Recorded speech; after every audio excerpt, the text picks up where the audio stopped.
Romans Bible Class Notes by Peter J. Pell, Lesson 17, Romans 4 verses 13 to 25. The fourth illustration from God's picture book. The promise that God gave to Abraham verses 13. Again we accompany Abraham. This time to learn about the wonderful promise God made to him and how Gentiles as well as Jews are involved in the fulfillment of it. We have seen Abraham standing alone beneath the starry sky.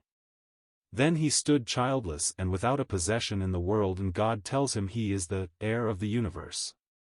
To him and to his seed the uttermost parts of the earth are given for a possession.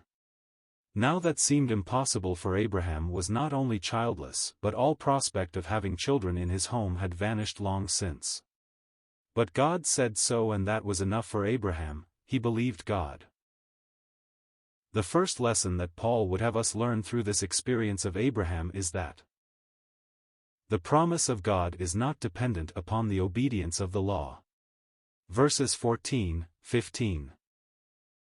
It was not because of any goodness in Abraham that God gave him the promise. It was not through the law, that is, it was not on the ground of legal obedience. Indeed, a promise is quite different from a command. When God promises he must fulfill, but the law makes demands upon us. It says, "Do as I command you," and puts us under obligations. The promise is unconditional. Verse 14 tells us we can never link faith and promise and law together in one chain. If we try, law is sure to break the chain and make the promise of none effect, because the law worketh wrath, for where no law is, there is no transgression. Solomon put Shimei under law. 1 Kings 2 verses 36 to 46. He said, "You shall have a home in Jerusalem so long as you do not transgress." Shimei accepted the conditions and said, "The saying is good, as my lord the king hath said, so will thy servant do. But you put the law about a man and he will transgress." Shimei did. In course of time his servants ran away and he went after them. Shimei brought back his servants from Gath whither they had fled, but he lost his life. "Why hast thou not kept the oath of the Lord and the commandment that I have charged thee with?" said the king, and Shimei died at the hands of the law he had transgressed.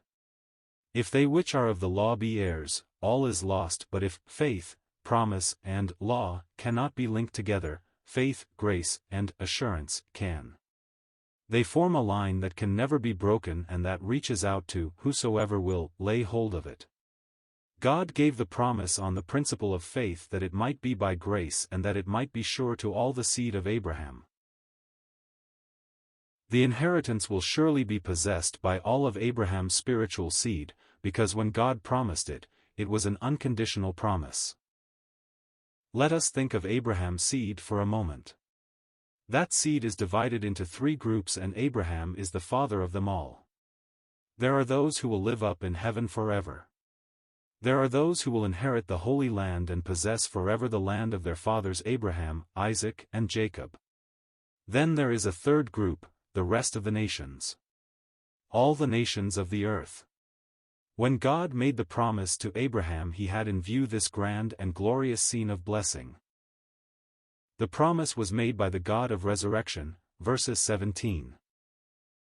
We read that Abraham's body was dead and God said to him, "I have made thee a father of many nations." All human hope of Abraham having a son had perished, then how could nations rise out of a childless home?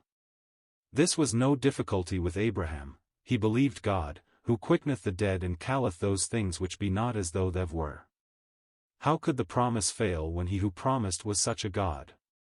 What did it matter that impossibilities presented themselves? Faith trusts God.